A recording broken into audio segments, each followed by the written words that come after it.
नमस्कार,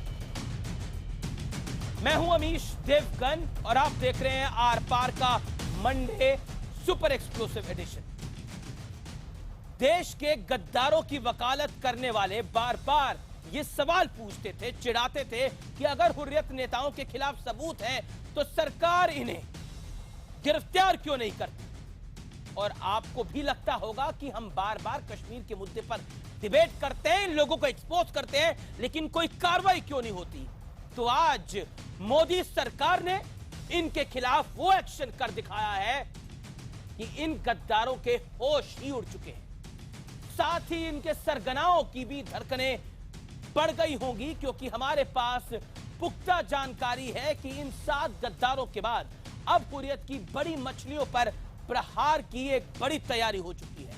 तो अब क्या हुर्रियत की गद्दारी की दुकान का शटर डाउन होने यानी इस पर ताला लगने का वक्त आ गया है। आज इसी पर होगी देश की सबसे बड़ी बहस आर पार, क्योंकि कश्मीर के 7 गद्दार गिरफ्तार हैं, देशवासी खुश हैं और कुछ और गद्दार बहुत परेशान हैं।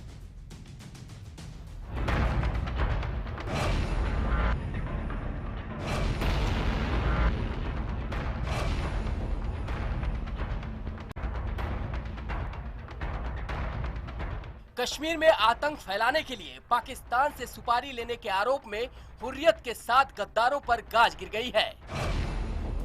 एनआईए ने सैयद अली शाह गिलानी के दामाद अल्ताफ फंटूस, नईम खान, बिट्टा कराटे समेत 7 गद्दारों को दबोच लिया है।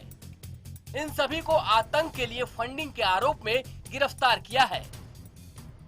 ये उपद्रव सारा फंड होता है उस पार से, आईएसआई फंडिंग करता है और उसके कंड्यूट यही लोग हैं। 2 आदमी को और इन्वेस्टिगेट करने की जरूरत है और एक वो तो मिरवाइज है और गिलानी। ये लोग का भी अगर आप लाइफस्टाइल देखेंगे तो एकदम आलीशान है, करोड़पति का तो लाइफस्टाइल है, कोई ऑसेंसिबल मींस ऑफ इनकम नहीं, कोई आय का स्रोत नजर आवे ये नहीं है। और जहाँ तक इस संगठन का सवाल है, ये तो प्रतिनिधित्व नहीं करते कश्मीर की जनता के, ना ही इनको कभी चुना गया, ना ही कभी चुने जाएंगे। पर ये शक रहा है और जो भी जानकारी एनआईए के पास है, दूसरे हमारी संस्थाओं के पास है, उनको भारत के कानून को देखकर उस पे काम करना चाहिए। एनआईए की एफआईआर में कहा गया है कि हिजबुल मुजाहिदीन और लश्कर तैयबा जैसे आतंकी संगठनों की मिली भगत से हुर्रियत हवाला नेटवर्क के जरिए पैसे ले रहा है, जिसका इस्तेमाल कश्मीर को सुलगाने में किया जा रहा है। खबर ये भी है कि घाटी में स्कूलों और सार्वजनिक संपत्तियों को नुकसान पहुंचाने की भी साजिश हो रही है। जो सबूत आए हैं उनसे स्पष्ट है कि जो पैसा आ रहा है अलग अलग सोर्सेज से, उस पैसे का इस्तेमाल टेरर एक्टिविटीज को अंजाम देने में किया जा रहा है और उसके लिए एक पूरी ट्रेल है। इससे पहले 3 जून को बड़ी कार्रवाई करते हुए एनआईए ने दिल्ली से लेकर जम्मू कश्मीर तक अलगाववादियों के दर्जनों ठिकानों पर छापेमारी की थी। लेकिन हुर्रियत के इन गद्दारों की गिरफ्तारी के बाद हर तरफ यही सवाल उठ रहा है कि इन छोटे गुर्गों की गिरफ्तारी तो हो गई, पर हुर्रियत की बड़ी मछलियों पर कानून का शिकंजा कब कसेगा और हुर्रियत की गद्दारी की दुकान पर ताला कब लगेगा। आज इसी पर होगी देश की सबसे बड़ी बहस। और अब विश्लेषण गद्दारी की दुकान पर जोरदार बड़े शिकंजे का विश्लेषण सुनिए। गुर्गों पर वार के बाद सरगनाओं पर प्रहार की तैयारी है। पहला पॉइंट, फंटूश की गिरफ्तारी सैयद अली शाह गिलानी को बड़ा संदेश है। गिलानी हुर्रियत के सबसे बड़े नेता है और फंटूश उनके दामाद है, तो फंटूश की गिरफ्तारी एक बड़ा संकेत है। इसके बाद नईम खान ने कबूली थी पाक से टेरर फंडिंग की बात, नईम खान खुद कबूल कर चुके हैं। तो क्या अब हुर्रियत पे ताला लगना चाहिए? हुर्रियत की दुकान बंद होने की उल्टी गिनती क्या अब हम शुरू माने? और क्या अब सरकार को नहीं चाहिए कि वो हुर्रियत पे जोरदार प्रहार करके हुर्रियत का बोरिया बिस्तरा यहां से बांध दे और कहां पहुंचाना है ये आप सब जानते हैं, जहां ये 7 पहुंचे वहीं पहुंचाया जाए। मैं सीधा रुख करता हूं अपने पैनल का। आज की इस डिबेट के अंदर मेरे साथ जुड़ रहे हैं डॉक्टर संबित पात्रा, जो कि भारतीय जनता पार्टी यानी रूलिंग पार्टी के प्रवक्ता हैं, आलोक शर्मा कांग्रेस पार्टी के प्रवक्ता है मेरे साथ इस डिबेट में, बीडी मिश्रा रक्षा विशेषज्ञ हैं और मेरे साथ शबनम लोन है जो कि वकील है और चैलेंज करती थी कि सरकार के पास अगर कुछ सबूत है तो गिरफ्तार करके दिखाए। बाबर कादरी वकालत करते हैं पाकिस्तान परस्तों से लेकर उन अलगाववादियों की जिनको गिरफ्तार किया गया है। और इनामुल नबी ये एक ऐसे शख्स हैं जो बाबर कादरी का पूरा सहयोग करते आए हैं। मैं आप तमाम लोगों का स्वागत करता हूं और इस डिबेट की आगाज आज शबनम लोन नाम से आपसे करता हूं। बधाई देना चाहेंगी भारत की सरकार को जो कार्रवाई करी है, क्योंकि आप तो चैलेंज करती थी रेगुलर। क्या किया? 7 लोगों को गिरफ्तार किया गया है। क्या किया? अरे अमीर जी, सबसे पहले तो मैं ये कहूंगी कि जिनको गिरफ्तार करना चाहिए और जिनके खिलाफ सबूत है जरूर उनको गिरफ्तार कीजिए। जिनके पास संपत्ति है जो उनके नॉन सोर्सेज ऑफ इनकम से ज्यादा है, आप जरूर इसमें कार्रवाई कीजिए। लेकिन मेरा आपसे एक सवाल है, मुझे ये बताइए, अगर इतने जबरदस्त सबूत इनके खिलाफ आपके पास थे और जिस दिन इन लोगों के खिलाफ सबूत जो है सारे प्रेस में आया, तो आप मुझे बताइए आपने इनको ये 4, 5, 6, 2 महीने जो दिए डिस्ट्रक्शन ऑफ एविडेंस के लिए दिए, उसी दिन क्यों नहीं? आप बधाई दीजिए ना, आप तो चैलेंज करते थे भारत की सरकार को, करके दिखाए, गिरफ्तार करके दिखाए। चैलेंज कर रही हूँ, ठीक है, मैं अभी भी चैलेंज कर रही हूँ। जो बिजनेसमैन आपने छोड़ दिए 2, सारा राज तो उनके पास है। एनआईए ने जिनको छोड़ दिया, अच्छा, इस सरकार की सिफारिश पे, उन्हीं के पास सारा संपत्ति है और इनको गिरफ्तार कर लीजिए। इनके खिलाफ जो सबूत है, आपने इनको टाइम दिया काफी सबूत डिस्ट्रॉय करने के लिए। मैं सीधा रुख करता हूं बाबर कादरी का। बाबर कादरी, आप चैलेंज करते थे अगर कुछ है तो पकड़ ले हुर्रियत को, अब तो पकड़ लिए गए हैं 7 और बाकी जो 3 है मीरवाइज उमर, ये जो गुर्गे पकड़े गए हैं, जो इनके सरगना है मीरवाइज उमर, यासीन मलिक और गिलानी, इनका नंबर लगने वाला है। खुश है आप? मुस्कुराएंगे? अभी भी कहेंगे? सुने मेरी बात अमीर जी, सुने मेरी बात। आपने 1953 में शेख अब्दुल्ला को भी पहले पनिश किया, फिर फेलिसिटेट किया, डिफरेंट करप्शंस दे दिए, पावर दे दिया। इसी तरीके से आप अगर हुर्रियत को भी आप पनिश करेंगे, फिर नवाजेंगे डिफरेंट चीजों से, मुझे नहीं लगता कि इस चीज से आपका मसला हल होने वाला है। मसला अगर आप हल करना चाहते हैं, बधाई दीजिए ना भारत की सरकार को, बात करनी है। भारत की सरकार को कांग्रेचुलेट करिए, बढ़िया काम करा भारत की सरकार ने। अरेस्ट किया है, कन्विक्शन नहीं हुआ है। अच्छा। ये देखे अरेस्ट तो गांधी भी हुए थे, अरेस्ट तो नेहरू जी भी हुए थे। मैं ऑब्जेक्ट करता हूं, महात्मा गांधी का नाम इन गद्दारों के साथ लेना भी मत। महात्मा गांधी का नाम इन गद्दारों के साथ मत लेना। एक्स्ट्रा रेडिकलाइजेशन हो रही है। मैं संबित पात्रा रुक आपका करता हूं। संबित पात्रा ये देश जानना चाहता है। संबित पात्रा आप रुकिए यहाँ पर। संबित पात्रा ये देश जानना चाहता है। पहले तो शबनम लोन आपको फिर चैलेंज कर रही है, उसका जवाब दीजिएगा। दूसरी बात, ये देश जानना चाहता है, ये छोटी मछलियां तो पकड़ ली, ये मगरमच्छ कब पकड़े जाएंगे? गद्दार मगरमच्छ, गिलानी, मीरवाइज उमर और यासीन मलिक। देखिए ये नजराना है। ये सुनिए अमीश जी, मैं बता रहा हूं और आपके चैनल के माध्यम से तमाम देशवासियों को भी, ये अभी नजराना है। आप इंतजार करिए, वो हश्र होगा जो सोचा भी नहीं होगा, सपने में जो नहीं सोच सकते हैं, वो होने वाला है इन आतंकी अलगाववादियों का। और मैं आपको एक बात बता दूं, आज तक हिंदुस्तान की किसी सरकार ने इस प्रकार का कदम नहीं उठाया था कि एक साथ 7 हुर्रियत के नेताओं को दिल्ली बुला रही है। अब उनको दिल्ली लाया जाएगा, कस्टडी में रखा जाएगा और जिस प्रकार से उनके साथ इंट्रोगेशन करने के पश्चात पूरी सच्चाई दुनिया के सामने आएगी। आज ये मुस्कुरा रहे हैं गद्दार, आप देखिएगा ये नबी और कौन सा वो गद्दारी और नबी आज हंस रहे थे। संबित, गद्दार कहते हैं, गद्दारी कोई लफ्ज नहीं है। संबित, उर्दू ठीक करो अपनी। वो कादरी को कह रहे हैं। इनामुल नबी क्या कहना चाहते हैं अब आप? देखिए, ये प्रेशर टैक्टिक्स है गवर्नमेंट ऑफ इंडिया की तरफ से, हमारे जो जुबान है उसको बंद करने की। इन्होंने पैलेट भी चलाए, गन भी चलाए, उसमें ये फेल हो चुके हैं, उन्होंने वो जंग हारी है। अब ये एनआईए के जरिए हमारी जुबान को दबाना चाहते हैं और हमारी जो राइट्स है, इनको लगता है कि कश्मीरी इससे सरेंडर करने वाले हैं। तो ये इनका भूल ख्याल है। पर मतलब अब आपकी वो तो हेकड़ी निकल गई, वो चैलेंज तो निकल गया, गिरफ्तार करके बताएं। नहीं, हमने कभी ये नहीं कहा गिरफ्तार कर लीजिए या गिरफ्तार मत कर लीजिए। हमने जब भी इनको बुलाया, जब रेड्स हुए, हमने तब भी मजम्मत की और आज भी मजम्मत करते हैं। हम कहते हैं ये प्रेशर टैक्टिक है, अच्छा, सरेंडर कराने के लिए, और कश्मीरी सरेंडर नहीं करने वाला। नंबर 1, नंबर 2, मुझे कंप्लीट करने दीजिए, मेरी बात करने दीजिए। दूसरी बात, हुर्रियत कॉन्फ्रेंस के जो जितने भी लीडर्स हैं या कोई और भी हो, वो क्रिएशन है मूवमेंट से, सेंटिमेंट की क्रिएशन है, सेंटिमेंट क्रिएशन है मूवमेंट अगेंस्ट इंडिया, उसका भी ध्यान रख लीजिए। कौन सी मूवमेंट की आप बात करें जो मूवमेंट भारत के खिलाफ है? मैं आपको बताता हूँ नईम खान का बयान क्या था। नईम खान का बयान क्या था? नईम खान कहते हैं पाकिस्तान 6 साल से कश्मीर में फंडिंग कर रहा है, कश्मीर में हिंसा फैलाने के लिए पाकिस्तान की फंडिंग होती है। आप कह रहे हैं मूवमेंट है ये तो देश के खिलाफ मूवमेंट है।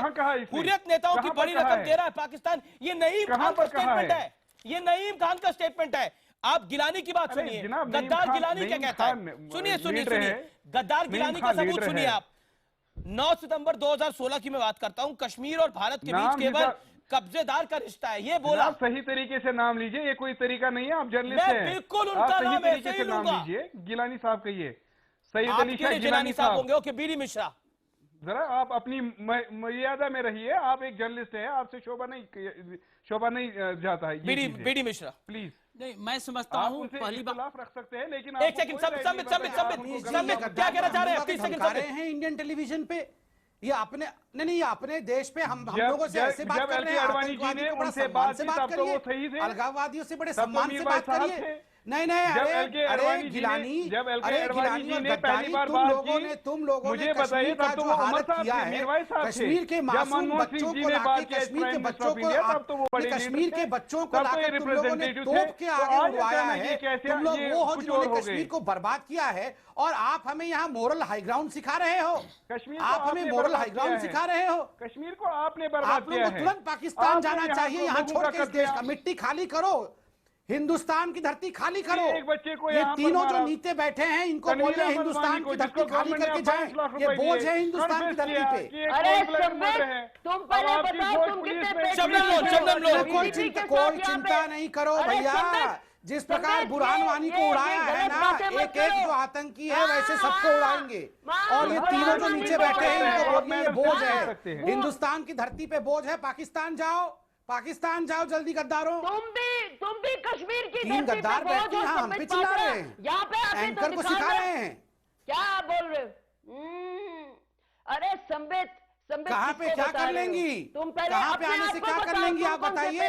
आप मार देंगे हमें? अरे ये मजबूत सरकार है, हम धमकियों से नहीं डरते हैं। तूफान, मैं बहुत खौफजदा हो गई तुम्हारी बात सुन के। नहीं आप धमकाते रहिए, आप धमकाते रहिए, यहाँ पे तो आके दिखाओ क्या कर देंगे हम। कश्मीर हमारा हिस्सा है, क्या कर देंगे आप कश्मीर जाएंगे? सरकार अरे मुफ्ती को भूल जाइए, संबित बातें के लिए भूल जाइए, लेकिन आप लोगों ने देश के खिलाफ काम करा है। नहीं, इन लोगों ने देश के खिलाफ काम करा है। यहाँ पर मिलिटेंटों के साथ नहीं, देखिए नहीं, मैं डिबेट को वापस अब विषय पे लेके आना चाहता हूँ। मैं बीडी मिश्रा और आलोक शर्मा को डिबेट पे लेके आना चाहता हूँ। मैं विषय से बदलने नहीं दूंगा। अरे मिलिट्री तो सुप्रीम कोर्ट में प्रैक्टिस करने लगे हैं, छोड़िए। ये सही नहीं है कि आपकी सरकार में हिजबुल मुजाहिदीन के नेता। मैं सीधा गद्दारों के कितने बुरे दिन आ गए हैं, ये इस प्रकार से तड़प रहे हैं।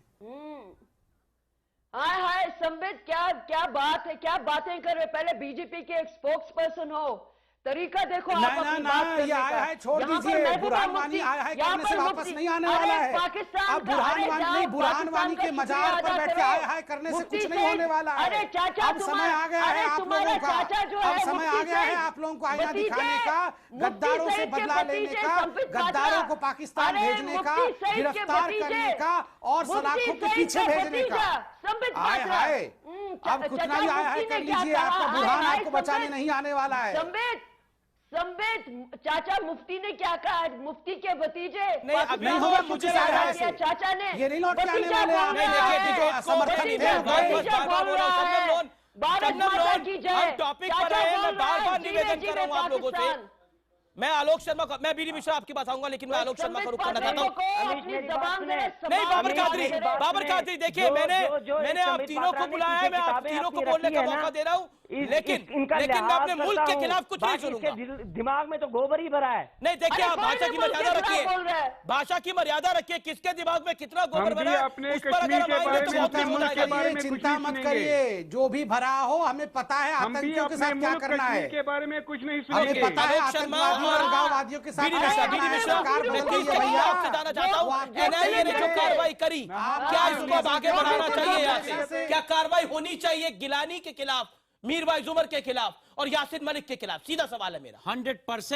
100%। पहली बात तो यह है कि जो एनआईए ने कार्रवाई की है, इसमें पहले उन्होंने सबूत इकट्ठा किया, उसके बाद ड्यू प्रोसेस ऑफ लॉ से उन्होंने उनको डिटेन किया है और कोर्ट में उनको प्रोड्यूस कर रहे हैं। उन पर अगर इनिशियल चार्जेस प्रूव होंगे तो उन पर एफआईआर होगा, ठीक है, और कार्रवाई होगी। लेकिन उसी के साथ साथ ये बाकी लोग भी पकड़े जाएंगे। मैं कहना यह चाहता हूं, अगर किसी का दामाद पकड़ा जाता है तो उसके लिए सबसे बड़े तकलीफ और शर्म की बात होती है। मैं समझता हूं। मैं आलोक शर्मा का रुख करता हूं। अब मैं कांग्रेस के प्रवक्ता आलोक शर्मा का रुख करता हूं। आलोक शर्मा, क्या आपको लगता है कि मोदी सरकार की यह बड़ी कार्रवाई है और इस कार्रवाई को आगे बढ़ाना चाहिए जो एनआईए ने करी है, जो लोग मुल्क के खिलाफ काम कर रहे थे?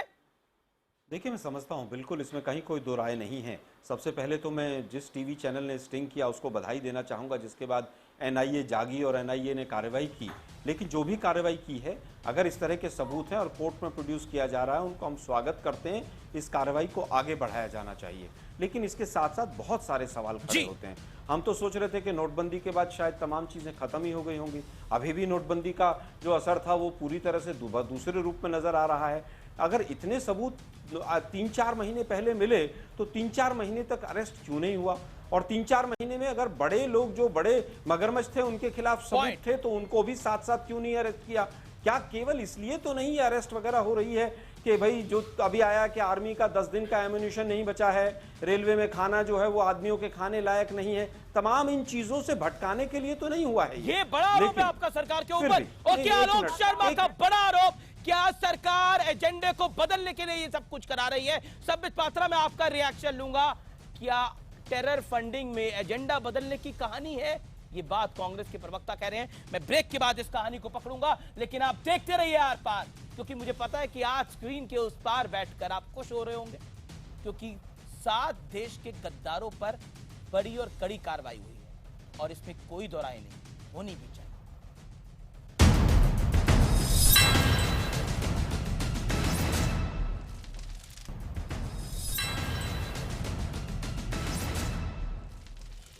Welcome back. आप देख रहे हैं आर पार, और आर पार में मेरे साथ आलोक शर्मा कांग्रेस प्रवक्ता, संबित पात्रा बीजेपी के प्रवक्ता, बीडी मिश्रा रक्षा विशेषज्ञ, बाबर कादरी वकील, अलगाववादियों के इनामुल नबी अलगाववादियों की खुले में वकालत कर रहे हैं, और शबनम लोन भी आज वकालत कर रही हैं अलगाववादियों की बहुत खुले में। मैं सीधा रुख करता हूं अपने पैनल का, और संबित पात्रा मैं आपके पास आता हूं, और 20 सेकंड में आलोक शर्मा ने जो आरोप मढ़ा आपके ऊपर, उसका जवाब क्या है? एजेंडा बदलने के लिए ये गिरफ्तारी की गई है क्या?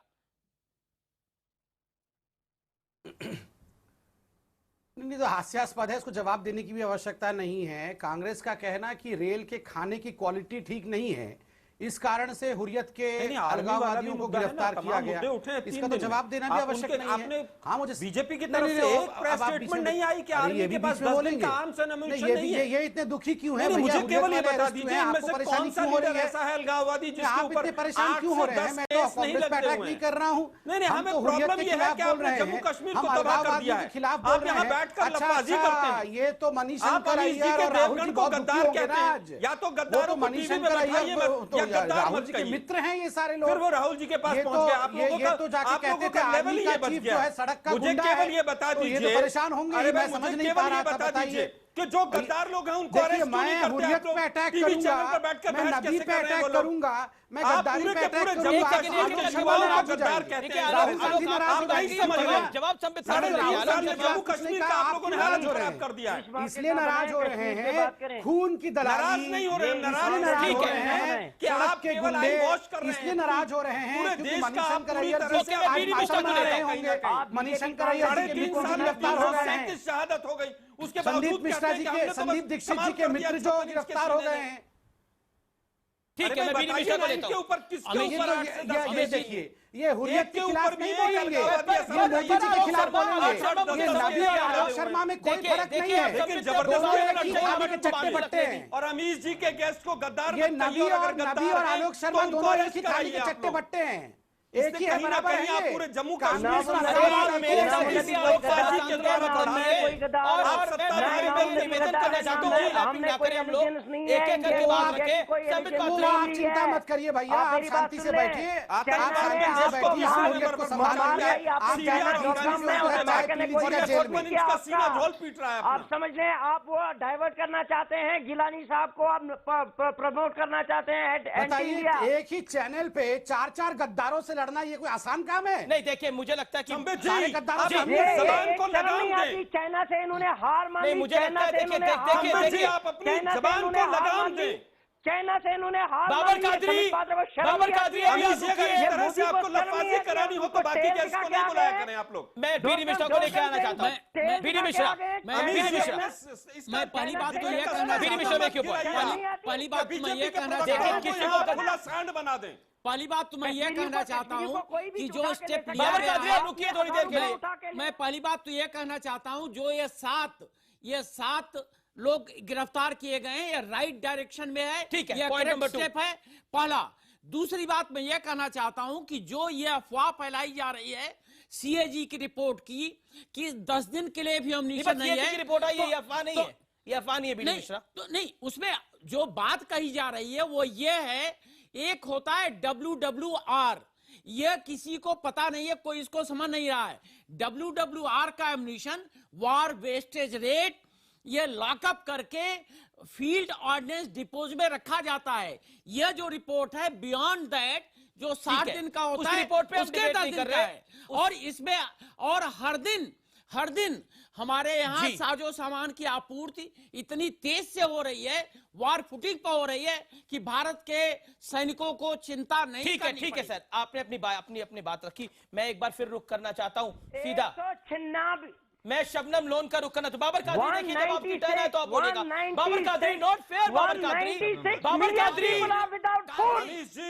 और आप दूसरे की बात सुनो, दूसरे की बात सुनो, चिल्लाओ नहीं, डोंट जैबर, कौन चिल्लाओ नहीं, सुनो बात सुनो दूसरे की। और यहाँ पर तानाशाह नहीं हो, टीवी के तानाशाह मत बनो, टीवी के तानाशाह मत बनो। बाबर कादरी, आपको मुझे लगता है तहजीब बिल्कुल नहीं है, डिबेट पे बहस कैसे होती है? क्या कह रहे थे आलोक शर्मा, बताइए। आपको तहजीब है, आप जिलानी साहब को गद्दारी कहते हैं। बिल्कुल कहेंगे उनको गद्दार नाम से पुकारते हैं। जिलानी क्या कहते हैं? आपको पता है जिलानी क्या कहते हैं? आप सुनिए सैयद अली शाह जिलानी ने क्या करा। 9 सितंबर 2016 कश्मीर और भारत के बीच केवल कब्जेदार का रिश्ता है। भारत का किराएदार है कश्मीर। अगर कोई बोलेगा भारत का किराएदार है कश्मीर, उसको गद्दार नहीं कहेंगे तो क्या कहेंगे? बताइए ना। वो सुन ले हमें। अफसोस ये है कादरी कि तुमको इतनी अहमियत टीवी पर दी जाती है, इसके वजह से तुम्हारा दिमाग, अरे इनकी वजह से ये लोग एक्सपोज हो गए मुल्क के सामने, मीडिया की वजह से दिमाग खराब है। अरे मुंह बंद करो, You run nothing, मुंह बंद करो, you run nothing, मुंह बंद करो, and soon you will be a big zero।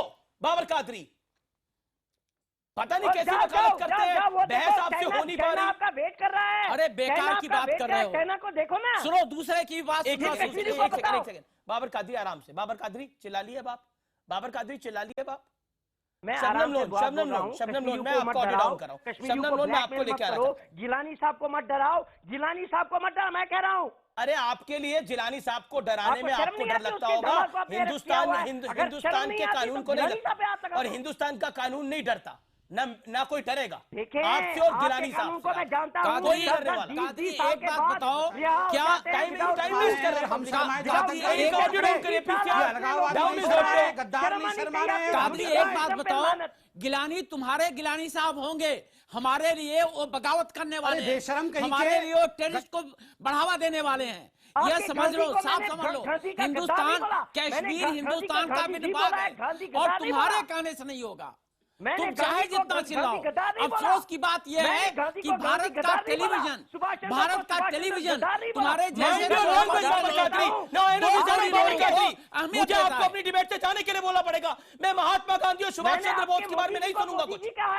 उनको आप गद्दार बोलेंगे, माइंड योर लैंग्वेज। मुझे लगता है आप अपना आपा खो चुके हैं। आपको बहस का तरीका नहीं आता, आपको अपना तरीका नहीं आता बहस करने का। मेरा निवेदन है, डॉक्टर को बुलाओ जल्दी से। मैं शबनम लोन का रुख करता हूँ। शबनम लोन, मैं आपका रुख करता हूँ और बहुत सीधा सवाल आपसे पूछता हूं शबनम लोन, और आपसे मैं जानना चाहता हूँ, बाबर कादरी थोड़ी देर पहले कह रहे थे चाइना से पहले तो लड़ो, क्या अब चाइना से लड़ना और अलगाववादियों से लड़ना बराबर है? आपके सामने सांच को आज के आपके सामने बाबर कादरी ने ये बात बोली कि पहले चाइना से लड़ो फिर देखना इन सब लोगों को। गुस्से में उन्होंने ये बात बोली, पर बोली। देखिए बताइए क्या मायने हैं? ये बाबर कादरी वही है जो टेररिस्ट को पनाह देते हैं, जो कहते हैं कि आतंकवादियों की रिक्रूटमेंट मैं करता हूं। फेसबुक पे इनका पोस्ट मैंने आपको लास्ट टाइम दिखाया था, जिसपे आप भी शर्मिंदा हो गई थी। जी, शर्मिंदा नहीं हो गई थी। सुनिए, मेरी बात सुनिए। सबसे पहले तो हम सब लोग एक दूसरे को रिस्पेक्ट करना सीखें, ट्रस्ट ईच अदर्स ओपिनियंस। ये democracy, we can all agree to disagree. अब मुझे मालूम है संबित पात्रा का थोड़ा मजबूरी है, ये सारे हिंदुस्तान को बताना चाहता कि मैं जबरदस्त हीरो हूं, सबको मैं गद्दार कहता हूं। बेसिकली ये टोटल जीरो है, फेल है यहाँ पर। देखिए, मैं चाहता हूं हीरोगिरी मत करो, जीरो। सुनिए, अब देखिए मैं कौन हूँ। नहीं शबनम जी, आप पहले अपने गिरेबान में झांकिए। भारत के सुप्रीम कोर्ट से आपका घर चलता है और सुबह से शाम तक आप भारत के खिलाफ बोलती रहती है, तो आपको मैं गद्दार नहीं कहूं तो क्या कहूं? आप बताइए, मैं क्या कहूं आपको? सुप्रीम कोर्ट में प्रैक्टिस करती हैं, भारत का खाती हैं, पाकिस्तान का गाती हैं, हुर्रियत का समर्थन करती हैं, तो मैं आपकी आरती उतारूं या आपको गद्दार बोलूं? क्या बोलूं मैडम, आप बताइए। डेमोक्रेसी तो सही है, इसलिए मैं आपको मैडम बोलता हूँ, इसलिए मैं कोई जुबानी जंग करता हूँ, मगर मैं आपका रेस्पेक्ट भी करता हूँ। मगर क्या बोलूं? आप सुबह से लेकर शाम तक भारत के खिलाफ बोलते रहती हैं। मुझे बोलने देंगे आप जैसे लोगों का बताइए। यहाँ चार लोग बैठ के भारत के खिलाफ जहर उगल रहे हैं, हम सब सुन लें, हम केवल सुनने का काम करें, क्योंकि डेमोक्रेसी है। और हम डेमोक्रेसी है भैया, यही करते रहे। इतने गए गुजरे नहीं है भारतीय, 24 घंटे आप लोग ये सब सुनते रहे। शबनम लोन का पॉइंट सुनते हैं। शबनम लोन नहीं, सुनो, मैडम मैं आपको अंत में एक बात बोलता हूँ, फिर आप बोलिएगा। आपने चाणक्य नीति पढ़ी है? चाणक्य ने कहा है जब गद्दारों में हाहाकार मच जाए तब जानिएगा कि राजा सही काम कर रहा है।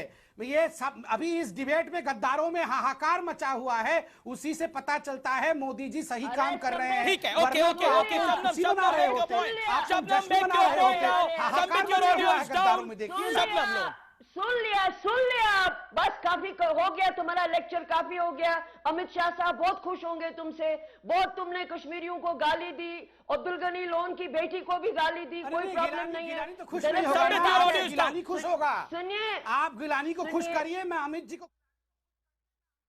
शबनम, ओके, शबनम बोलिए अपनी बात आप। देखिए अमित, देखिए मेरा मसला ये है कि मैं क्या चाहती हूँ। मैं ये चाहती हूं कि हमारे ये जो नौजवान हैं ये जिंदगी को तरजीह दें, मौत को तरजीह ना दें। मेरा यही काम है। मेरा न मैं हुर्रियत को सपोर्ट करती हूं, न मैं अलगाववादी को सपोर्ट करती हूं, और ना ही मैं आर्मी की किलिंग्स को सपोर्ट करती हूं। मेरा वास्ता इन नौजवानों के साथ है, ये सपने देखने सीखें। Army does not kill by the way. और लेट मी करेक्ट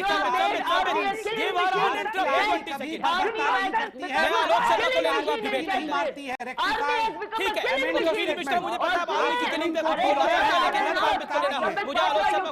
आलोक शर्मा, मैं आपको डिबेट पे लेके आना चाहता हूँ। आलोक शर्मा, मैं आपको डिबेट पे लेके आना चाहता हूँ। आपके सामने बोला गया, शबनम लोन ने बोला आर्मी किल करती है, बाबर कादरी ने बोला आप अलगाववादियों से क्या लड़ेंगे, चाइना आपके सर पे आके बैठा हुआ है। क्या आपको लगता है कि यह देश की प्रशंसा में बातें हो रही है और ये लोग मुल्क के साथ है? Babar Qadri, hold your tongue, let Alok Sharma come in. Alok Sharma, your time starts now. Alok Sharma, मैं समझता हूं नबी जैसे लोग, बाबर कादरी जैसे लोग पाकिस्तान के टुकड़ों पे पलटते हैं। गलती हम जैसे लोगों की है कि हम इनको टीवी चैनल पर बैठाते हैं और बीजेपी के प्रवक्ता इनको बार बार गद्दार कहते हैं। गद्दार अगर हैं तो जेल में डालो, नहीं तो सभ्यता से बात करो। आप गद्दार इनको कहते हैं, ये टुकड़ों पे पलने वाले लोग हैं। इनकी वजह से जो जम्मू कश्मीर में युवा बैठा है वो कहीं ना कहीं हिंदुस्तान से और हमसे और मीडिया से आक्रोशित होता है। आप सत्ता पक्ष के लोग हैं, आप किसी को भी गद्दार कह दें, कांग्रेस के प्रवक्ता को भी आप गद्दार कह रहे हैं, और अमीश जी आप रोक नहीं रहे हैं किसी मैंने को। बिल्कुल तो आप गद्दार नहीं, देखिए मैं समझता हूं, मैंने ऑडियो डाउन कर दिया। नहीं, देखिए ऑडियो डाउन करने की बात नहीं है। मैंने टोका आप इस तरह के लोगों को बैठा रहे हैं, क्या मैसेज दे रहे हैं आप? ये पूरा का पूरा चैनल जम्मू कश्मीर में भी देखा जा रहा है। आप लोग बुरा मानते रहिए। अरे भाई मैं गद्दार, आप गद्दार बोलिए, गद्दार बोलूंगा और खूब गद्दार बोलूंगा। अरे बाप रे बाप, बाप रे बाप, ये नवी और गद्दारी बहुत अच्छी बात है। गद्दारों को आप टीवी चैनल पर बैठने की इजाजत दे रहे हैं। सरकार से सवाल है ये कि गद्दार लोग टीवी चैनल पर कैसे बैठ रहे इनको हैं? तो आलोक शर्मा को तकलीफ हो रही है ना। आलोक शर्मा को तकलीफ हो रही है कि जम्मू कश्मीर की आपने हालत खराब कर दी है। मुझे तकलीफ ये नहीं है, मैं तो कह रहा हूँ कि वो पाकिस्तान के टुकड़ों पर पलने वाले लोग हैं, उनको मत हटाइए। लेकिन आप नहीं कर सकते हैं ये काम। आपकी टीआरपी बढ़ती है। अब उनके भाई गिरफ्तार हो गए, पुल कैसे बनेगा?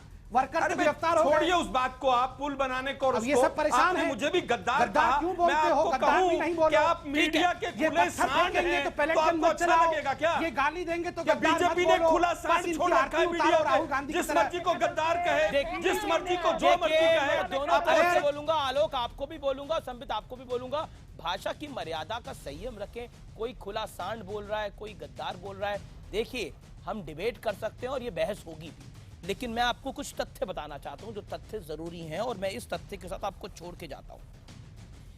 मीरवाइज उमर फारूक, जिनकी वकालत कर रहे थे बाबर कादरी से लेकर इनामुल नबी, वो मीरवाइज फारूक की रैली में जीवे जीवे पाकिस्तान के नारे लगते हैं। क्या मीरवाइज उमर को दिल से साहब निकलेगा या गद्दार निकलेगा? बड़ी बात यह है, ये पाकिस्तान की जीत पर खुशी मनाते हैं, तो दिल से क्या निकलेगा मैं जनता पर छोड़ता हूं, मैं कुछ नहीं बोलता। लेकिन ब्रेक के बाद बड़ी मछलियां कब पकड़ी जाएगी, देखिए उस पर अब डिबेट होनी चाहिए। ये गिलानी, ये मीरवाइज उमर, ये यासीन मलिक कब पकड़े जाएंगे? हुर्रियत पर ताला बंद कब होगा? आज आर पार में अगला दौर इसी पर होगा, और मैं ये सबको कहता हूं कि डिबेट का टॉपिक चेंज करने की कोशिश भी मत करेगा, क्योंकि अब मैं चेंज नहीं होने दूंगा।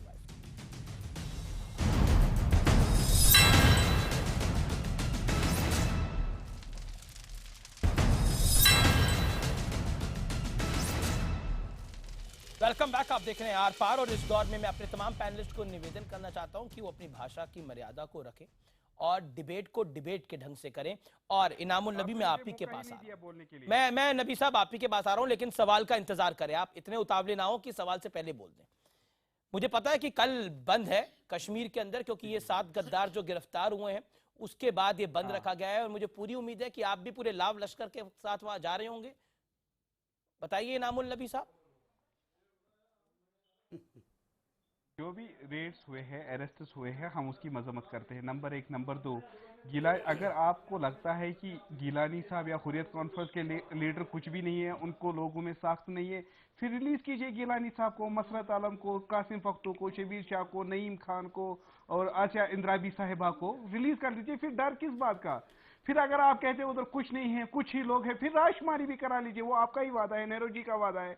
मैं तो तब पैदा भी नहीं हुआ था जब उन्होंने हमारे साथ वादा किया था। उनकी आत्मा को शांति मिलती है, आप ऐलान तो करा दीजिए। सुनिए कि ये राजकुमारी अब सुनिए, क्लियर होगा। अब आपने ये सब बातें कर दी, अब क्लियर होगा कौन कितना पानी में है, कौन किसके साथ है। नबी सुनिए, अब आप बंद करिए, अब सुनिए, जो जवाहरलाल नेहरू के प्रॉमिस की आप बात करते हैं, वो सुनिए ये आपको ट्रैक में फंसाते हैं पंडित नेहरू, आप क्यों फंस रहे हैं? सुनिए बात सुनिए, आप चाहे कल वहां पर, आप चाहे वहां पर कल बंद कर दें या कल खुला कर दें, आप कोई हस्ती नहीं है कश्मीर के बारे में कुछ करने का, पहली बात। और दूसरी बात मैं ये बताना चाहता हूँ कि ये जो कदम है, ये जो कदम उठा है, ये कदम गिलानी तक पहुंचेगा और गिलानी भी अंदर होंगे, ठीक है, और नबी तुम भी अंदर होगे, और जितने आतंकवादी हैं वो अंदर होंगे। और यह भी कहना चाहता हूं, भारतीय सेना अपना ऑपरेशन करती रहेगी और हमारा खून बहता रहेगा, लेकिन कश्मीर यह हटेगा नहीं, भारत का अभिन्न अंग रहेगा। अब तुमको जितना भी कहना है करो, चाहे बंद करो खुला करो, तुम्हारी देखिए नबी, इनामुल नबी, अब आपने अपनी बात कह रही, अब मैं इस डिबेट के अंदर मैं नहीं, इनामुल नबी आपने अपनी बात कह ली, इनामुल नबी अब आपने अपनी बात कह ली, मैं अब इस डिबेट के अंदर शबनम लोन को लेकर आ रहा हूं। शबनम लोन, देखिए नबी साहब आपका ऑडियो डाउन है। शबनम लोन, एक मुझे बात बताइए, आप बार बार आपका एक ऑब्जेक्शन रहता है कि आखिरकार कश्मीर के मसले पे बातचीत क्यों नहीं होती, बार बार बातचीत की हम बात करते हैं, क्या बातचीत करेंगे, किससे बातचीत करेंगे, आप मुझे बताइए। मैं आपको सिलसिलेवार तरीके से बता रहा हूं, अलगाववादियों की गद्दारी का सबूत, पहला सबूत नंबर 1, कश्मीर और भारत के बीच केवल कब्जेदार का रिश्ता है, ये मिस्टर गिलानी कहते हैं। नईम खान का बयान, पाकिस्तान 6 साल से कश्मीर में फंडिंग कर रहा है, कश्मीर में हिंसा फैलाने के लिए पाकिस्तान की फंडिंग है। यासीन मलिक 28 मई 2015 को कहते हैं, अगर आतंकी सपोर में हत्याएं नहीं कर रहे तो कौन कर रहा है। मीरवाइज उमर फारूक की रैली के अंदर जीवे जीवे पाकिस्तान के नारे लगते हैं और फिर आप कहते हैं कि इनको गद्दार ना कहें, बताइए क्या कहें इनको, देश प्रेमी कहें, ऐसे होते हैं देश प्रेमी। और फिर आप कह रहे मोदी सरकार कार्रवाई कर रही है तो गलत कर रही है, क्या करें, इनकी आरती उतारें। अमीश सुनिए, अमीश आपको हक है, अगर आप समझते हैं कोई गद्दार है तो डेमोक्रेसी में आपको हक है समझने का, मैं क्यों आपसे कहूं कि आप इनको गद्दार मत कहें। लेकिन अब आप मेरी बात सुन ले, मैं क्या कहना चाह रही हूं। आपने कहा भाई हमने बातचीत भी नहीं करनी है, मत करें, मैंने कभी कहा, लेकिन एक बात है, फैसला फिर अटल ले, क्योंकि कश्मीर में जो शोरिश है इस वक्त, जो कश्मीरी आम कश्मीरी जो है, पर आप तो ट्वीट में लिखती है आईजीपी वर्सेस मीरवाइज है, ये आप किसकी तरफ है, आप अपने ट्वीट में लिखती हैं मीरवाइज वर्सेस आईजीपी है, आप पुलिस की तरफ है या मीरवाइज की तरफ है, जो जीवे जीवे पाकिस्तान के नारे लगवाते हैं अपनी रैली के अंदर, बताइए आप देश की जनता को। just hold on, thank you for saying that। अब आप बताइए मैंने क्यों लिखा मीरवाइज वर्सेस आईजीपी। मैं मीरवाइज की इस बात का समर्थन नहीं करती हूं। अगर कोई इन्वेस्टिगेशन हो रही है, मीरवाइज अरेस्ट होना चाहिए, आप बताइए, मीरवाइज भी गिरफ्तार होना चाहिए कश्मीर की शांति के लिए, इस सवाल का जवाब दीजिए। सुनिए 10 सेकंड में जवाब दीजिए, मैं बस टाइम कम है। अगर गवर्नमेंट के पास मीरवाइज के खिलाफ सबूत है तो अरेस्ट करें, मैंने कब कहा मत करें। ठीक है, ओके, पॉइंट टेकन। मैं सीधा रुख करता हूं आलोक शर्मा और संबित पात्रा का। Sambit Patra, first your reaction to Shabnam Lone. Sambit Patra, press conference दिया। Sambit 30 second reply. आज बहुत गलत प्रेस कॉन्फ्रेंस दिया। देखिए, पहली बात मैंने डिबेट के आरंभ में ही कहा है, अब मैं बोल लूं। नंबर 1, डिबेट के आरंभ में ही कहा है कि ये नजराना है। आप देखिए, ये मीरवाइज फारूक हो चाहे ये गिलानी हो, जिन लोगों ने कश्मीर के साथ गद्दारी की है, कश्मीर के खून को चूस के कश्मीर को खत्म किया है, उनको बख्शा नहीं जाएगा। आप जो आर्मी के चीफ ने कहा ना, we will go helter skelter after them, अब वो प्रोसेस जो हेल्टर स्केल्टर के पीछे जाना है, वो प्रोसेस आरंभ हो गया है। अरे आप सुन लीजिए, आपका ये नजराना लग, दिस इज नॉट लीगल। इनकी आरती उतारना लीगल है, गद्दारों को देश में पालना आतंकवाद लीगल है, और आतंकवादियों को, अलगाववादियों को पकड़ना ये इलीगल है। आप अपने शब्द अपने पास रखिए, इसलिए तो मैं आपको गद्दार कहता हूं। और गद्दार क्यों कहता हूं? आतंकवादियों को पकड़ना वो लीगल नहीं है। बताइए, इनको गद्दार नहीं कहेंगे तो क्या कहेंगे? ठीक है, संबित, आपको दोबारा आपकी बात जाना है। कौन कितने पानी में है वो हम देखेंगे। ठीक है, आलोक शर्मा, मैं आपका रुख करता हूं। संबित, मैं आपकी ओर वापस आऊंगा। आलोक शर्मा, एक तरफ आपने इस डिबेट की शुरुआत में बोला सरकार ने जो कदम उठाया, हम उस कदम का समर्थन करते हैं, लेकिन फिर आपने बोला सरकार एजेंडे को बदलना चाहती है, इसीलिए सरकार कर रही है ऐसा। आप बताइए, मैं समझता हूं ये दोनों तरफ की बात कैसे होगी? और दूसरी तरफ बाबर कादरी और इनामुल नबी जैसे लोगों को गद्दार नहीं कहेंगे तो क्या कहेंगे? तो खुले में चाइना और पाकिस्तान गुलाम नबी, अरे भाई, गुलाम नबी जैसे लोगों को गद्दार से भी ज्यादा बड़ा शब्द इस्तेमाल किया जाए, मुझे कोई आपत्ति नहीं, लेकिन पूरे पैनल को गद्दार कह दिया जाए और एक व्यक्ति जो है अपने आप को देशभक्त कहे, ये दुर्भाग्यपूर्ण है। जहां, अरे संबित जी, आप इनको बोल लेने दीजिए भाई। आप बोलिए, बाबर कादरी, शबनम लोन, आप चुप बैठिए। बोलिए आलोक शर्मा, बोलिए आप। देखिए, मैं समझता हूं कि एनआईए ने जो केस भी किया है, अभी जो केस पे जिसपे कार्रवाई है, उसके अंदर देखिए इनको कहिए लफाजी बंद करें। आपके भाई बोल रहे हैं शांत हो जाइए, बैठ नहीं वो मैं बिल्कुल, वो कश्मीरी है, मेरी बहन है, कहीं कोई प्रॉब्लम नहीं है उसमें। आपके दुश्मन हो सकते हैं कश्मीरी, और जिनके खिलाफ ओके अरे भाई फिर वही बात यार, आप लोग लफाजी कर करके आप लोगों ने जम्मू कश्मीर का हाल खराब कर दिया है। अमीश मैं आप तमाम लोगों का शुक्रिया, मेरे पास अब समय नहीं है कि मैं आप तमाम लोगों को बोलने दूं, लेकिन मेरी कोशिश थी कि आखिरी दौर में कम से कम 40 सेकंड सबको मिल जाए। आप तमाम लोगों का शुक्रिया। Alok Sharma, pleasure having you. सबूत पाता, थैंक यू सो मच। आप तमाम लोगों का शुक्रिया। शबनम लोन, आपका बहुत बहुत शुक्रिया इस डिबेट में रहने के लिए। बाबर कादरी और इनामुल नबी, आपका शुक्रिया। लेकिन जब तक ये तीन की तिकड़ी गिरफ्तार नहीं होती तब तक इस कार्रवाई को बड़ी कार्रवाई नहीं माना जाए। और मोदी सरकार को अगर एनआईए के पास वाकई सबूत हैं तो इस पर कार्रवाई करनी होगी। आज का निष्कर्ष यही है, हर देशवासी, हर सच्चा देशवासी यही देखना चाहता है। फिलहाल आर पार में इतना ही। आप देखते रहिए न्यूज़ 18 इंडिया। नमस्कार।